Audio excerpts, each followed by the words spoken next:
The letter arrived on a Tuesday. Clara didn't open it right away.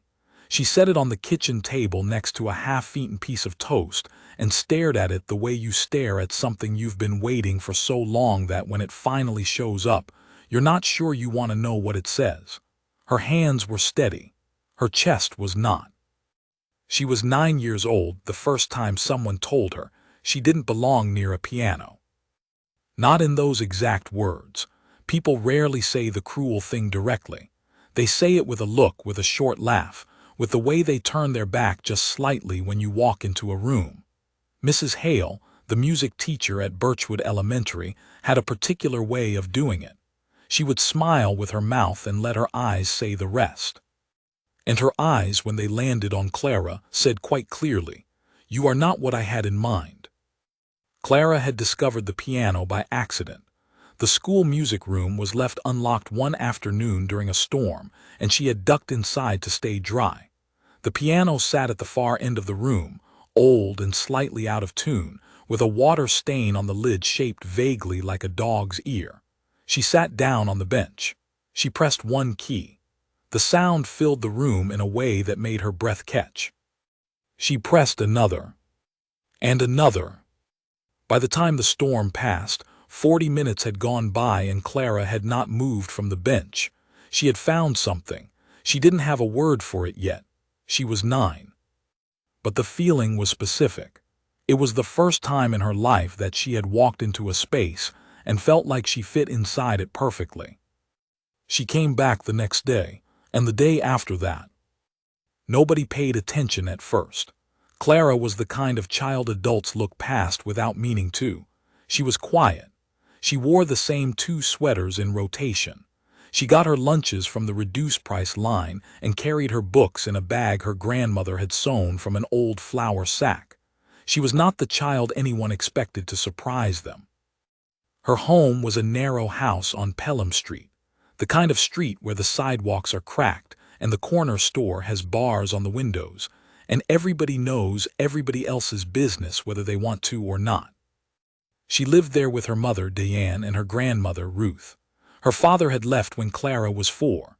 Diane worked 2 jobs. Ruth cooked and prayed and hummed while she did both, and her humming was the soundtrack of Clara's childhood, low, warm, slightly off-key in a way that felt more honest than perfect pitch ever could.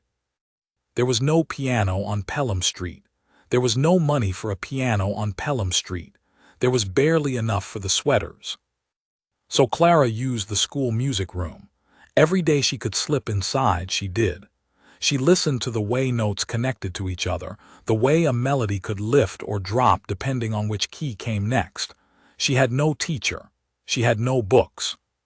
She had her ears and her hands, and the 40 minutes before the janitor, an older man named Arthur, locked up for the night. Arthur noticed her before any adult with a proper title did. He would lean in the doorway some evenings, mop in hand, and listen for a few minutes before clearing his throat to let her know time was up. He never told her to leave immediately. He always gave her those extra few minutes. It was the kindest thing anyone at that school ever did for her, and he probably didn't know it. The trouble started in October. Mrs. Hale had announced a small in-class showcase. Students could perform a short piece on any instrument. It was not a competition, she explained, just a chance to share. Clara raised her hand. Mrs. Hale looked at her the way she always did. "Do you play an instrument, Clara?" "I play piano," Clara said. The class went quiet in the particular way that children go quiet when they sense that something embarrassing is about to happen to someone who is not them. Mrs. Hale's smile appeared. Her eyes said what they always said. "I wasn't aware you had lessons." "I don't," Clara said. "I taught myself." Someone snickered. Clara heard it but did not turn to find out who. Mrs. Hale paused. Then, in the tone of someone doing a great favor, "I suppose you can have 2 minutes." The showcase was on a Friday. Clara had been practicing the same piece for 3 weeks. She had built it herself, note by note, out of nothing but listening and feeling and the kind of quiet determination that has no name because nobody has thought to write a book about it yet. It was not a famous song. It was just hers. She sat down at the piano in front of her class, and she played. She was not nervous. That surprised her. She had expected her hands to shake the way they shook during spelling tests, the way her voice shook when she had to read aloud. But her hands knew what to do. They had always known. It was the rest of the world that hadn't caught up yet. She played for 2 minutes. The room was still.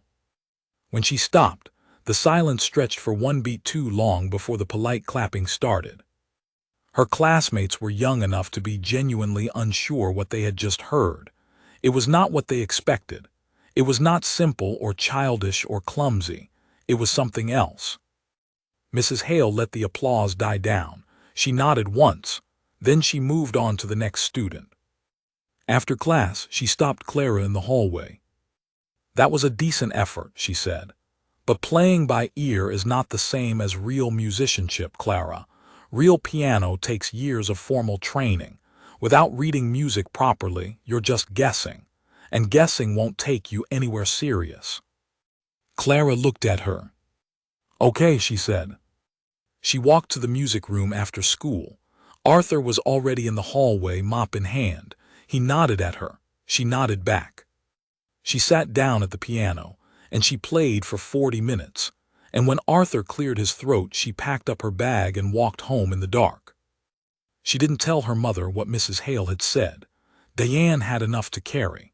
Clara had learned early not to add weight to a load that was already too heavy. She told her grandmother instead. Ruth was at the stove when Clara came in, humming something low and wordless. Clara sat at the kitchen table and said, "My teacher told me I'm just guessing." Ruth didn't turn around. She stirred whatever was in the pot and said, "Is that so?" She said without lessons, "I can't go anywhere serious." Ruth was quiet for a moment. Then she said, "You know what I've noticed about people who tell you where you can't go?" Clara shook her head. "They've never been there themselves." She turned around and set a bowl in front of Clara. The conversation was over, in the way Ruth ended conversations, not with a door slamming but with something warm placed in front of you that meant, "Eat, keep going, you are still here." Clara ate. The next morning she went back to the music room. October turned into November. November went cold and gray, and the heating at Birchwood Elementary was unreliable, so the music room was often chilly in the mornings. Clara played anyway. Her fingers got stiff in the cold, and she learned to warm them inside her sweater pockets before she started. She learned that the piano's middle register stayed most in tune, and that the high keys had a slight buzz from a loose piece of felt inside the frame. She worked around both. She adapted. She always adapted. By December, she had built 3 original pieces and memorized 2 hymns from the church she and Ruth attended on Sunday mornings, where the choir was loud and off-schedule and wonderful. Music at home was Ruth's humming and the church choir, and the radio in the kitchen that stayed on all evening. Clara absorbed it all. She stored it somewhere in her hands, and it came out when she played. The holidays came and went. Clara spent Christmas at Ruth's sister's house across town, where there was a real piano in the parlor. She spent 4 hours alone with it while the adults talked in the next room. When she came back out, her aunt's neighbor, a retired schoolteacher named Dorothy, was standing in the doorway with a cup of tea, and an expression Clara had never seen on an adult's face before.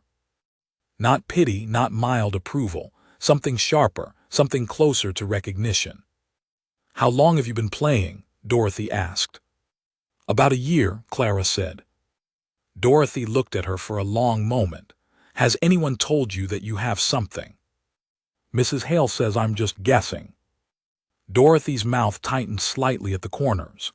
"Mrs. Hale," she said, in a tone that completed the sentence without adding a single word. She set her tea down and sat next to Clara on the piano bench. "Let me show you something," she said. She placed Clara's hands on the keys and began to teach her the name of middle C. It was the first lesson. It was 20 minutes long. It happened in a borrowed parlor on a holiday afternoon, while the adults argued about nothing in the next room, and Snow fell outside without any interest in being poetic about it. Clara went home that night with the name of one note, and the image of a staff burned into her mind like a brand. She pressed her fingers against the kitchen table in the dark and felt keys that weren't there. She pressed them anyway. That was the beginning of everything, not the showcase, not Mrs. Hale's words, not the storm that had first pushed her into the music room. This was it, this moment. Sitting at a dark kitchen table on Pelham Street, playing a piano that didn't exist, while her grandmother hummed in the next room and the radiator knocked against the wall, and the street outside went on being exactly what it was. She was 9 years old. She had no idea what was coming. She just knew she could not stop. The flyer appeared on a Wednesday in late February, pinned to the community center board between a notice about a lost cat and a handwritten advertisement for a seamstress. Clara almost walked past it. She had stopped at the board to look at the cat, which was gray and looked deeply unhappy in its photograph, and the flyer caught her eye because it used the word exceptional in large letters at the top. It was from the Alderton City Youth Conservatory. Open auditions, classical training, full scholarship for one candidate per cycle, applications due in 6 weeks. She read it 3 times without moving. The hallway of the community center smelled like floor cleaner and old coffee, and the particular mustiness of a building that had been useful for a long time. A group of older boys came past, and one of them knocked her shoulder without looking back. She barely felt it. She was still reading. The conservatory was across town. She knew of it the way you know of things that belong to a different part of the city, a different kind of life. It sat on a wide, tree-lined street behind iron gates, and the students who attended it wore blazers and carried instrument cases and had parents who collected them in cars at 3:30. It was not built for girls from Pelham Street. Everyone in Clara's life would have told her that if she'd asked, which was precisely why she did not ask. She went home. She sat at the kitchen table. She thought about Dorothy's 20-minute lesson in the borrowed parlor and the name of Middle C and the 3 original pieces she had built in the school music room over the past 18 months. She thought about Mrs. Hale's eyes. Then she picked up a pen and filled out the application form. She paid the envelope cost with lunch money. She did not tell her mother until the application was already in the mail. Diane's reaction was quiet in the way that meant she was worried, but did not want to say so.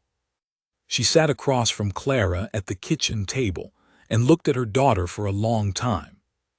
"You know what that place is like," she said finally. It was not a question. "Yes," Clara said. "And you still want to try?" "Yes." Diane nodded slowly. She picked up her coffee cup and turned it in her hands. "Then I want you to promise me something." "Okay." "Whatever happens in that room, you walk out with your head straight. You don't let them make you small. No matter what they say, you walk out the same size you walked in." Clara promised. 4 weeks later, the audition letter arrived.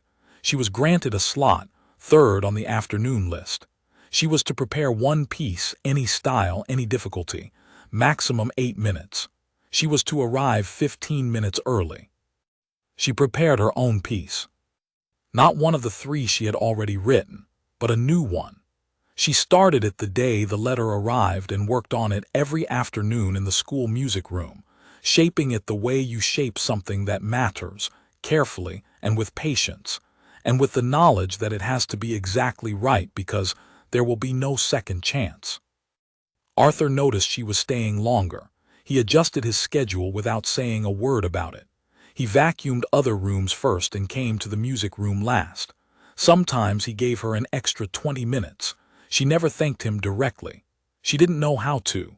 But on the last afternoon before the audition, she stopped at the door and said, "I have a big thing tomorrow." Arthur leaned on his mop and nodded. "I know," he said. You've been listening. Every day for 2 years, he said.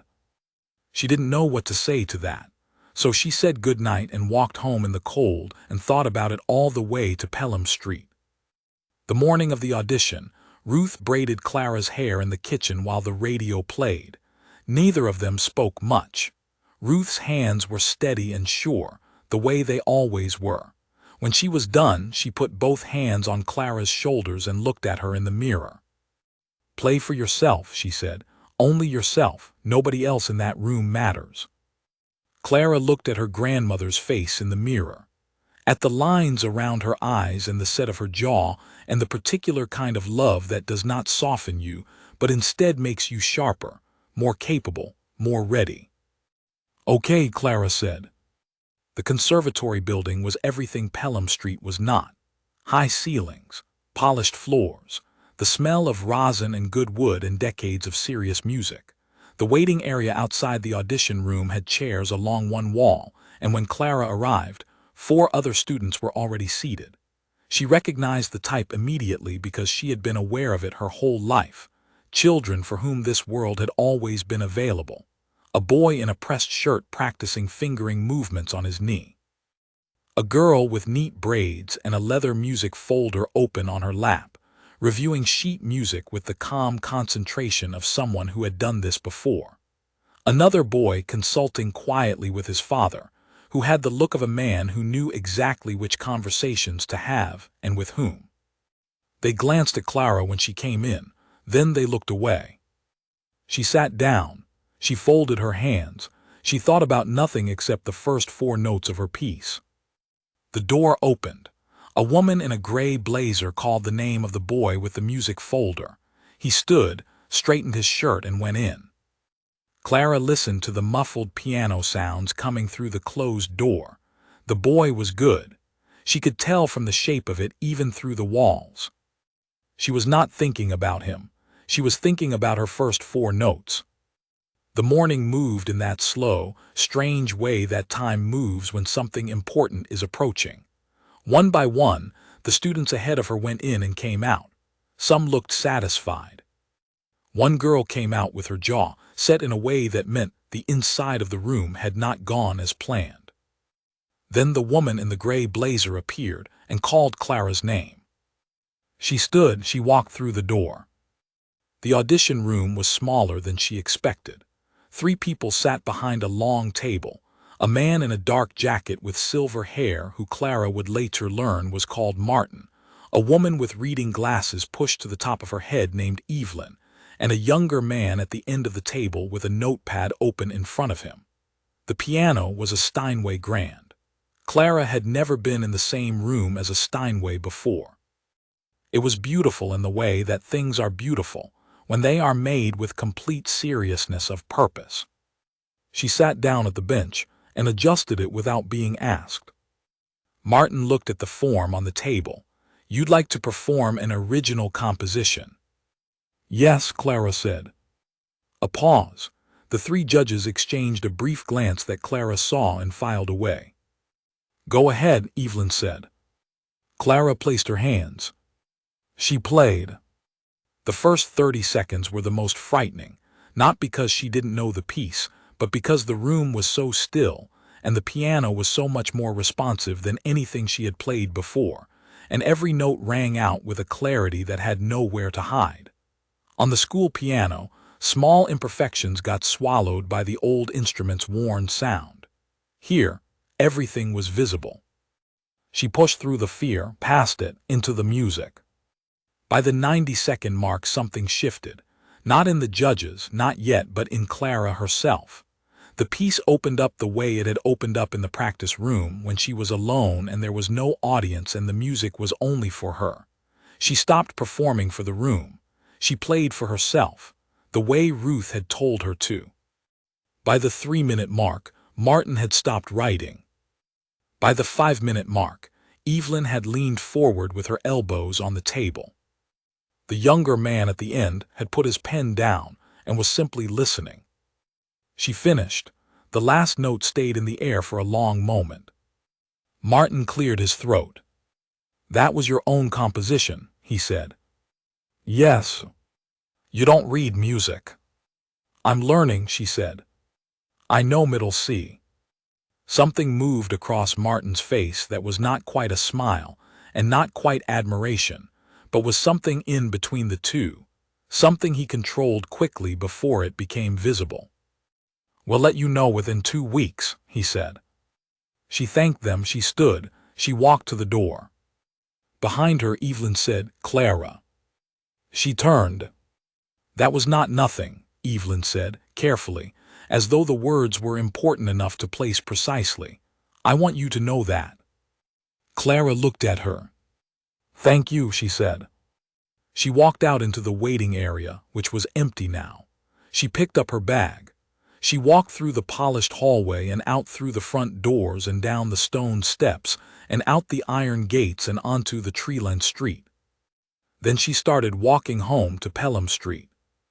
She did not let herself feel anything until she turned the corner onto her block and saw the light in Ruth's kitchen window, yellow and warm against the gray afternoon, and then something came loose in her chest, and she walked the last half block with her eyes burning, and her hands balled in her pockets and her jaw tight. She pushed open the front door. Ruth was at the stove, humming. Clara sat down at the kitchen table and pressed her fingers against the surface and felt, for the first time, something that was not keys but also was not nothing. She waited. The letter arrived 2 weeks later on a Tuesday. Clara did not open it right away. She set it on the kitchen table next to a half-eaten piece of toast and stared at it the way you stare at something you've been waiting for so long that, when it finally shows up, you're not quite ready to know. Her name was on the envelope in clean, professional type. Return address, Alderton City Youth Conservatory. Ruth came in from the hallway and saw the envelope and saw Clara's face and said nothing. She poured 2 cups of tea. She set one in front of Clara and took the other to her chair by the window and picked up her sewing. Diane came down the stairs 3 minutes later, still in her work clothes from the early shift, and saw both of them. Is that it? She said. Clara nodded. Diane sat down. She did not reach for the envelope. That was her way, present, steady, not pushing. Clara picked it up. She opened it. She read the first 2 lines. Then she set it down on the table and looked at her mother and her grandmother and said, I got in. Ruth kept sewing. Diane put both hands flat on the table and closed her eyes for a moment. When she opened them, they were bright. Nobody screamed. Nobody made the kind of noise you see in films. That was not how Pelham Street celebrated things. You felt it in the stillness instead, in the way the room held it, in the way 3 women who had been quietly carrying something together for a long time allowed themselves, just for a moment, to set it down. Ruth said without looking up from her sewing, Of course you did. And that was that. The conservatory was nothing like the school music room. That was the first thing Clara understood when she arrived on her first Monday morning with her bag and her determination, and absolutely nothing else that matched. She had thought she was ready. She had thought 2 years of daily practice and 1 successful audition, and a letter of acceptance meant that she was ready. She was not ready. The building had 3 practice floors, 2 recital halls, a library that held more music theory books than she had known existed, and a smell that she would spend the next 4 years learning to associate with both absolute pressure and absolute love. Students moved through the corridors with the particular efficiency of people who have been serious about something since before they could reach a full-size keyboard. Their posture was different. The way they carried their instrument cases was different. Even the way they talked to each other in the hallways was different, a shorthand built from years of shared vocabulary that Clara did not yet speak. Her first class was music theory with a teacher named Jeffrey, a thin, energetic man who wore the same brown jacket every day and had the habit of tapping rhythms on any available surface when he was thinking. He wrote a staff on the board on the first morning and turned to the class. Who can tell me what this is? Every hand went up except Clara's. She was not embarrassed. She was taking notes. Jeffrey was fair in the way that good teachers are fair, which is to say he paid attention to everyone equally and played no favorites and would tell you the truth about your work without enjoying it. He noticed that Clara wrote everything down and asked questions only after class. He noticed that she never pretended to know something she didn't. He said nothing about it for the first 3 weeks. Then, one afternoon when the other students had left, he stopped her at the door. "You're starting from a different place than the others," he said. "I know," she said. "That doesn't mean a worse place. It means a different one. Do you understand the distinction?" She thought about it. "I think so." "It means the path is longer, not the destination." He paused. "You'll need to work twice as hard and be twice as patient with yourself. Can you do that?" "I've been doing that my whole life," she said. He looked at her for a moment, then he nodded. "Good," he said. "Keep writing everything down." Her piano teacher was a woman named Frances. She was precise and demanding in the specific way of someone who has spent a lifetime caring deeply about something, and has no tolerance for anything that falls short of full effort. She had trained under serious teachers in serious places, and she had a way of listening to a student play that made you feel like she was hearing not just your notes but everything behind them.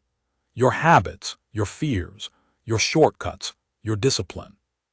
She listened to Clara play on the first lesson and said, "Your instincts are extraordinary. Your technique is a problem." Clara's hands were still on the keys. "How bad?" she said. "Significant," Frances said. "You have learned to play around the correct way for so long that the incorrect way feels natural to you. We will have to unlearn a great deal before we can build properly." "How long will that take?" Frances looked at her directly. "Longer than you want it to, less long than you fear it will." That was the most reassurance Frances would ever give her, and Clara held on to it. The unlearning was harder than the learning had ever been. Learning had been joy, even when it was slow. Unlearning was something else entirely.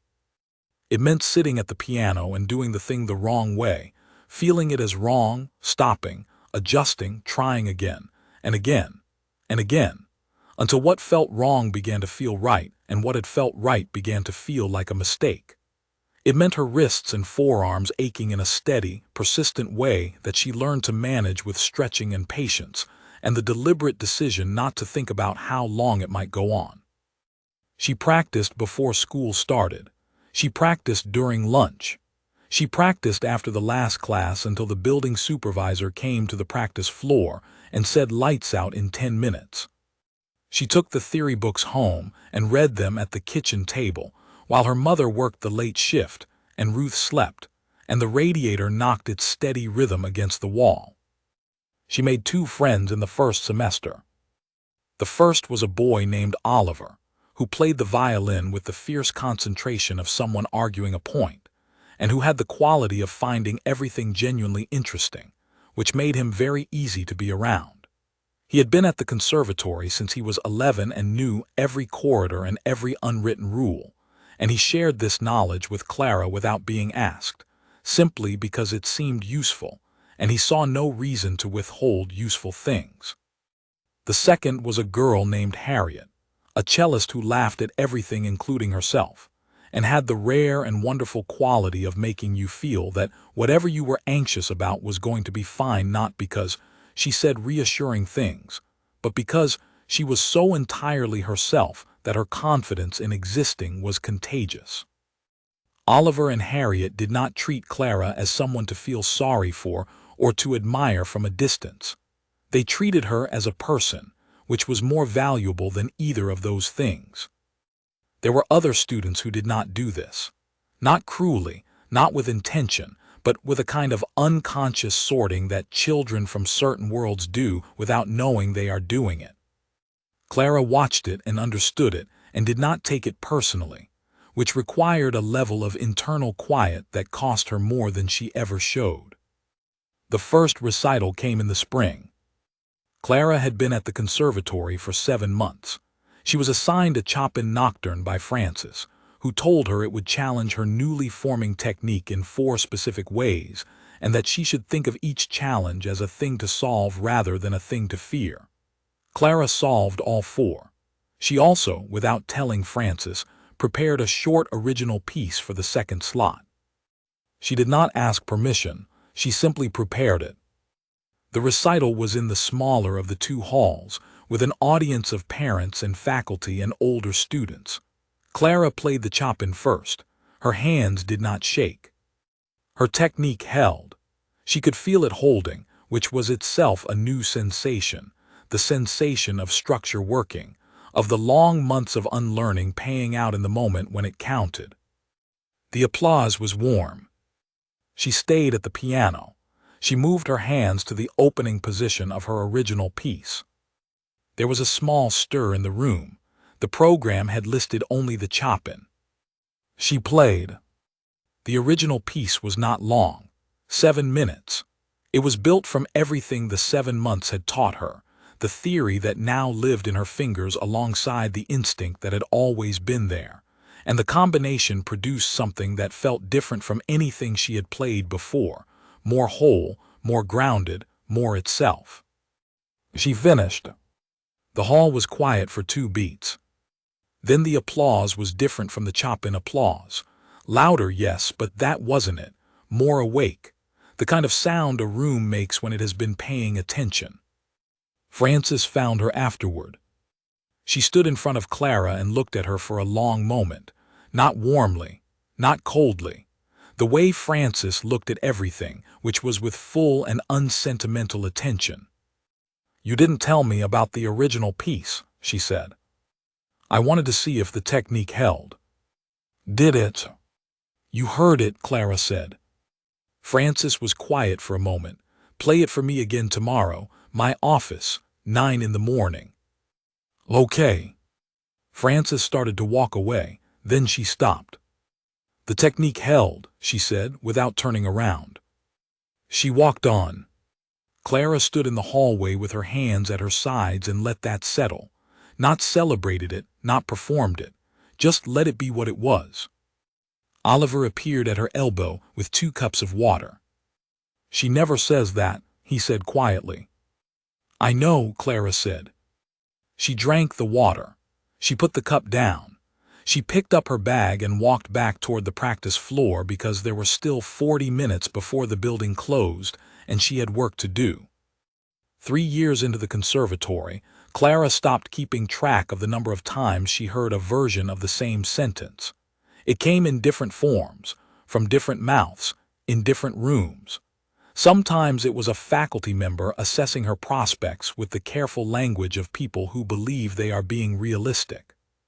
Sometimes it was a parent of another student, making conversation at the end of a recital, asking in a pleasant voice whether she planned to pursue a career in music, or whether she had thought about something more stable. Sometimes it was a grant committee reviewing her scholarship continuation, asking whether she was keeping up with her peers, as though keeping up were the point. It always meant the same thing. It always asked the same question underneath the actual words: "Do you really belong here?" She had an answer by now. It was not a spoken one. It was the answer she gave by walking back into the building the next morning, by staying at the piano until the lights went out, by filling notebook after notebook with theory exercises and compositional ideas, and the careful, patient work of someone who understands that belonging is not granted, but earned, and not earned once, but continuously. Frances had pushed her into composition formally in her second year, not gently. Frances did nothing gently. She had sat across from Clara one morning and said, "You have a compositional voice that is more interesting than your interpretive one at this stage. We are not going to ignore that." Clara had not expected it. She had always thought of her original pieces as something separate from the serious work, the private thing she did on the side of her real training. Frances reclassified it. It became the center. She worked with Jeffrey on structure. She studied how Chopin built tension and released it. She studied how composers she had never heard of before the conservatory created emotional architecture through silence and space and the deliberate withholding of resolution. She brought what she learned back to her own composing, and it changed the work, made it larger, made it more capable of holding what she needed it to hold. And she had things to hold. 3 years into the conservatory, Ruth's health began to decline. Not sharply, not in the dramatic way of films, but in the slow and steady way that is harder to watch because it gives you so much time to notice each small change. Ruth moved more carefully. She hummed less while she cooked. The warmth of her was unchanged, but the energy that carried it was quieter, more conserved. Clara did not write about this directly in her music. She did not know how to do that, how to point at a feeling and name it in notes. Instead, she found that the feeling went into the music on its own, without being invited, shaping phrases that had a particular quality of tenderness and urgency mixed together, of wanting to hold something still that would not be held. Frances heard it in a session one afternoon. She let Clara finish the piece. Then she said, "Something has changed in the last 3 months." Clara looked at the keys. "Someone important is unwell," she said. Frances did not ask who. She said, "Put it in, all of it. Whatever you are trying to keep out, put it in." Clara looked up at her. "The best composers do not protect themselves from what they feel," Frances said. "They are accurate about it. That is the difference between a piece that is technically accomplished and a piece that is necessary." Clara thought about that for a long time. She went home that evening and sat in the kitchen with Ruth, who was watching the evening news and eating toast very slowly, and Clara sat across from her and said nothing, just sat there in the ordinary warm light of the kitchen on Pelham Street, and the feeling she had was so specific and so full that she could not name it. She went back to the conservatory the next morning, and she put all of it in. Oliver heard the new piece in the practice room one Thursday. He was passing in the hallway and heard it through the closed door and stopped. He stood in the corridor for the full 8 minutes. When Clara came out, he was leaning against the wall. He said, "What was that?" "New piece," she said. He shook his head slowly. "Clara, that's not just a new piece." She looked at him. "I don't know what that is yet," she said honestly. She went back inside and kept working. The regional competition announcement came in November of her 4th year. It was the largest youth competition in the state, held at the main concert hall in the city center. 43 places across all instruments. The conservatory typically entered 6 to 8 students. Frances came to Clara's lesson one morning with the entry form and set it on the piano. "You're entering," she said. "Okay," Clara said. "You'll play your own composition, not the Chopin, not anything else." Clara looked at the form. "They'll expect something classical from a piano entry." "They'll expect something good," Frances said. "That is what you'll give them." The entry was filed. The preparation began. It was different from any preparation Clara had done before. Not harder in terms of the number of hours. She was already doing all the hours available. Different in quality. The piece was alive in a way that required her to stay very close to it, to check in with it regularly, to make sure it was still doing what it needed to do. She adjusted things. She took out 2 passages that had been technically impressive but emotionally hollow, filling the space they left with something quieter and more honest. Jeffrey sat with her twice a week and talked through the structure. Oliver listened and gave her his full attention, which was the best thing he had to offer, and he knew it. Harriet brought food to the practice room on late evenings without being asked, setting it on the piano lid, and leaving without disrupting the session.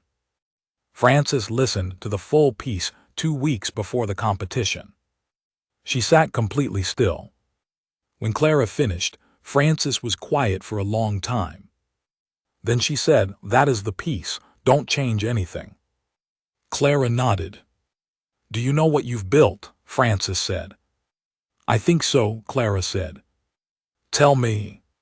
Clara looked at the keys for a moment. "Something true," she said. Frances held her gaze. "Yes," she said, "exactly that." The competition was on a Saturday in March.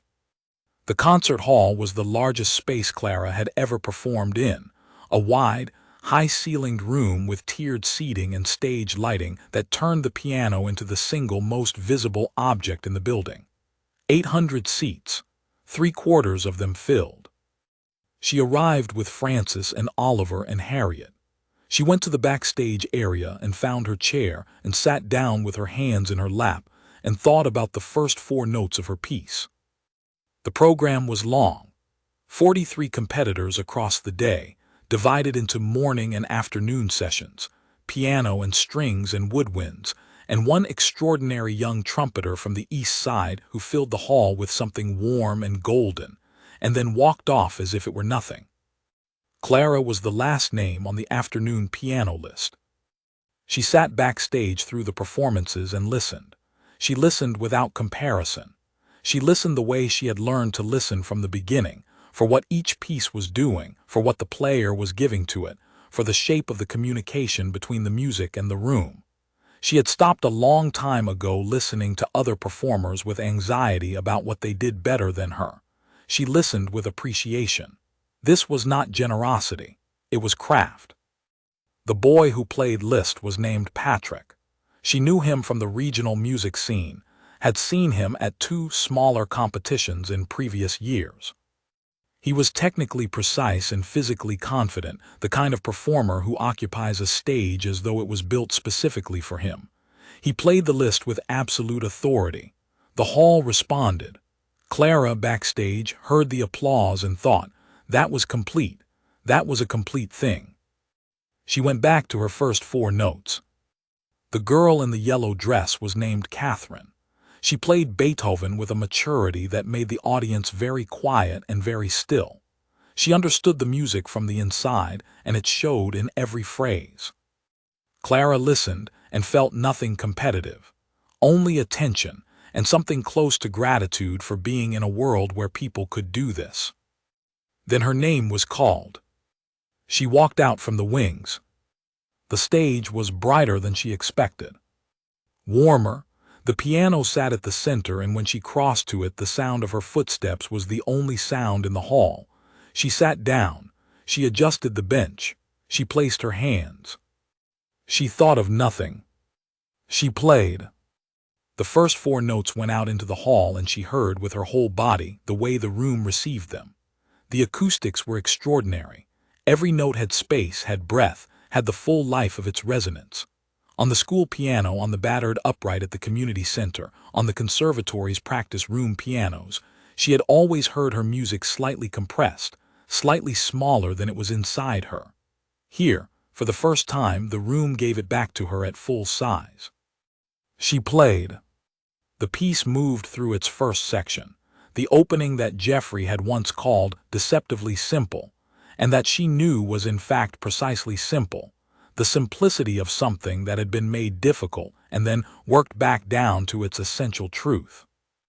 Then the second section, where it opened, where the thing that had been quietly present in the first section became undeniable, where she had put in everything Francis had told her to put in, the tenderness and the urgency, the kitchen and the humming and the kitchen table keys that didn't exist, and the 40 minutes before Arthur locked up, and Diane's hands flat on the table with her eyes closed, and the borrowed parlor on Christmas afternoon, and the name of Middle C, and every hour in every practice room, and Ruth at the stove.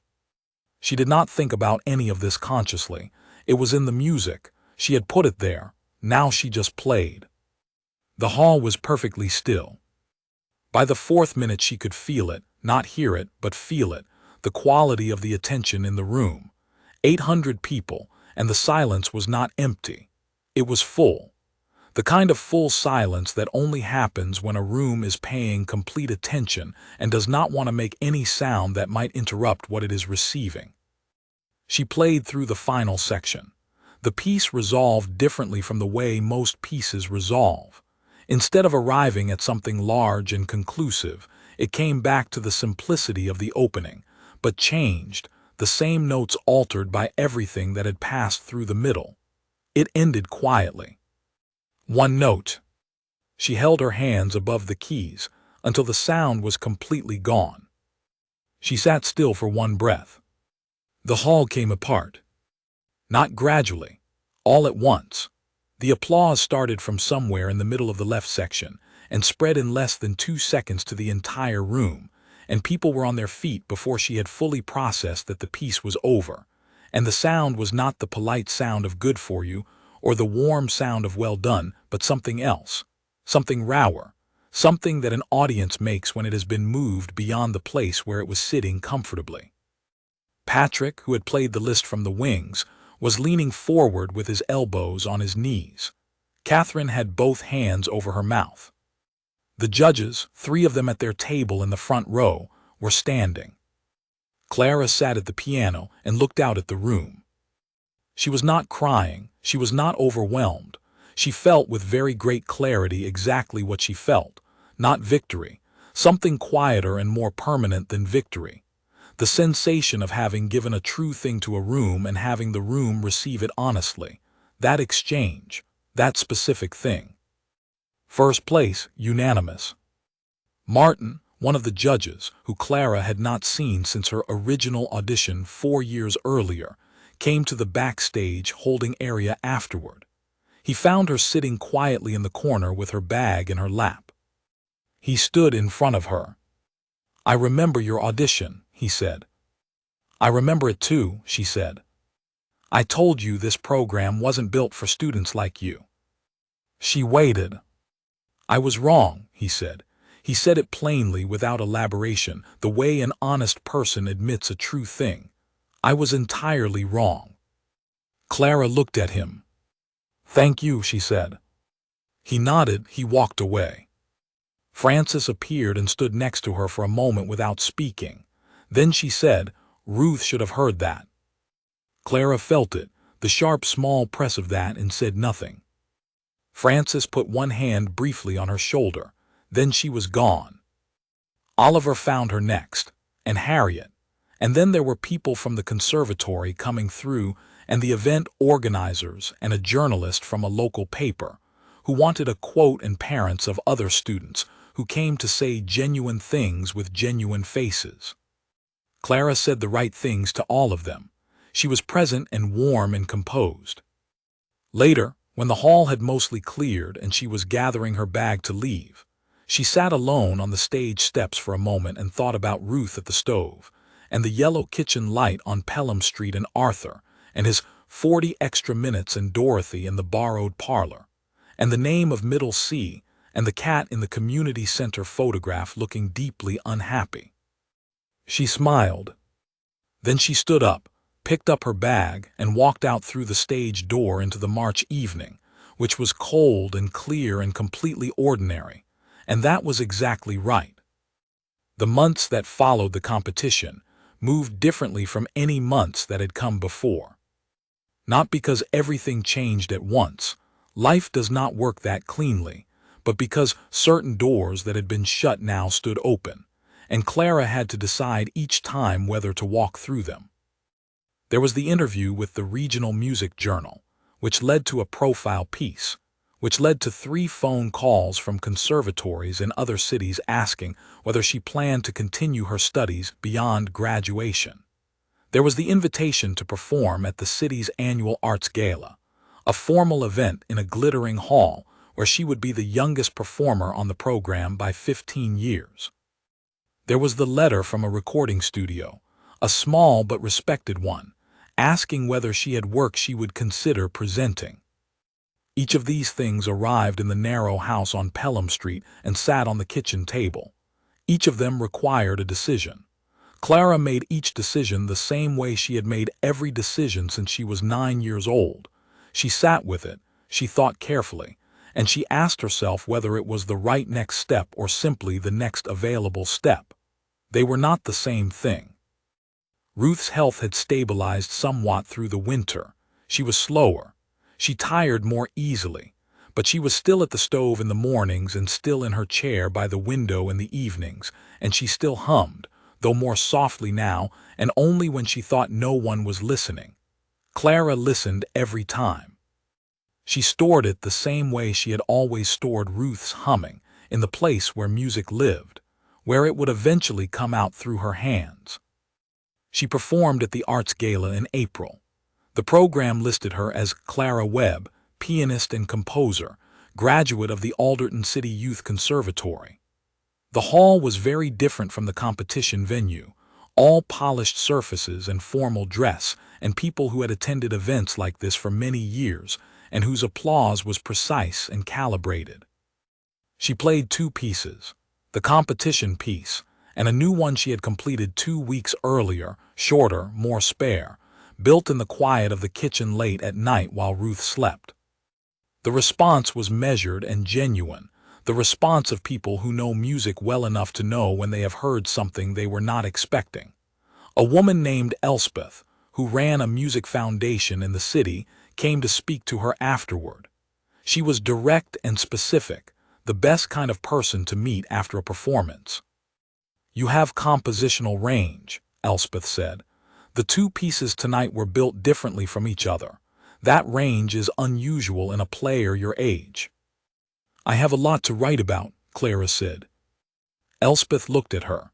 "I'd like to offer you a development grant, 2 years. It would give you time to build a body of work without the pressure of performing to fund yourself." Clara took the information. She said she would think about it. She did think about it.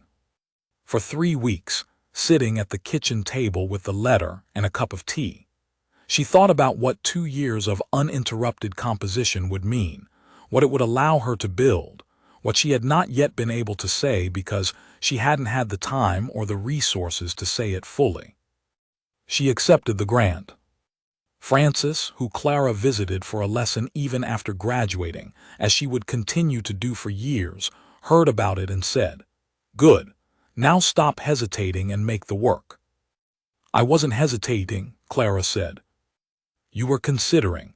It's a more polite word for the same thing, stop." Clara smiled. "Yes, Frances." Oliver had graduated and moved to a position with an ensemble in another city. He sent her a short message when he heard about the grant. "Told you," it said. Nothing else. She sent back 2 words, "You always do." Harriet was still in the city, finishing an advanced degree, and they met for coffee on Sunday mornings when both of them were free, which was not often but often enough. The 2 years of the grant were the most productive and the most difficult of Clara's life to that point.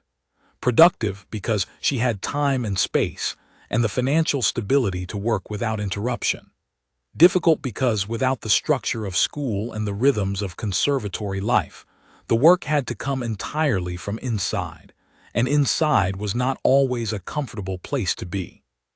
She wrote 8 pieces in those 2 years. 4 of them she was satisfied with. 2 of them she completed and then put aside, knowing they were the stepping stones to something she hadn't reached yet. 2 of them she abandoned entirely, recognizing midway through that she had been avoiding the true subject of the piece in favor of something safer, and that there was no point finishing something safe. Ruth passed away in the 2nd year of the grant in October on a morning that was bright and cold in her chair by the window. She was not in pain. She was at home. Clara was there. She did not compose anything for 6 weeks after. She sat at the piano sometimes and played old things, pieces she had memorized years ago, pieces that required nothing from her except her hands. That was what she needed, not to create but to be held by something she already knew. At the end of the 6 weeks, she sat down at the piano and started something new. It took 11 months to complete. It was the longest piece she had ever written. It moved through every range of the piano and several ranges of feeling that she had not known, before writing it, that she possessed. It held the kitchen on Pelham Street and the community center Yamaha, and the borrowed parlor on Christmas afternoon, and the competition hall and the arts gala, and the particular quality of Ruth's humming in the early morning. She called it simply Ruth. The recording studio that had written to her after the competition was still interested. She contacted them. She recorded Ruth over 3 sessions, taking the time that each session required, not rushing. The recording engineer, a quiet and perceptive man named Samuel, said after the final session that he had been recording music for 20 years, and that piece had stopped him twice. "Stopped you," Clara said. "Stopped me. I forgot to do my job for about 45 seconds each time. That's not nothing." "No," she said, "it's not." The recording was released on a small but respected label. It did not reach the top of any charts. It was not designed to. It moved the way music moves when it is built for people who need it rather than people who are looking for it, steadily, quietly, across time. Listeners found it and wrote about it in the careful way that people write about music that has arrived at exactly the right moment in their lives. Clara read some of these, not all of them. She had learned to receive the response to her work with the same steadiness she tried to bring to the creation of it, openly, without attaching too much of herself to the praise or the silence. She continued to perform. Not constantly, not on the largest stages, but regularly in venues that fit the work, halls and spaces where the music could be heard properly. She continued to teach, eventually, at a community music program on the east side of the city, working with children who came from the same kinds of streets she had come from and who needed what she had needed. Someone to show them that the thing they felt was real and that they had every right to develop it. She was strict with them. She demanded effort. She told them the truth about their work. She also gave them time. Every student who needed more time got it. She remembered Arthur and his 40 extra minutes and understood now what that had cost him and what it had meant to her, and she paid it forward without making a production of it. One afternoon, a girl about 9 years old stayed late in the practice room after the other students had gone. She was playing something she had made up herself, a small searching melody that kept circling back to its beginning as though it was looking for a way out. Clara stood in the doorway and listened. The girl didn't notice her at first. She was deep inside the music, her head slightly tilted, her brow furrowed in the specific way of someone solving a problem that matters. Then she looked up and saw Clara, and pulled her hands back from the keys. "Sorry," she said, "I know it's time to go." "Play it again," Clara said. The girl looked at her. "What you were playing, play it again, from the beginning." The girl put her hands back on the keys. She played. Clara listened the way she had been taught to listen, completely, with her full attention, with no part of her mind anywhere else. When the girl finished, she looked at Clara with an expression that was equal parts hope and preparation for disappointment. Clara recognized it. She had worn it herself for years. "You built that yourself," Clara said.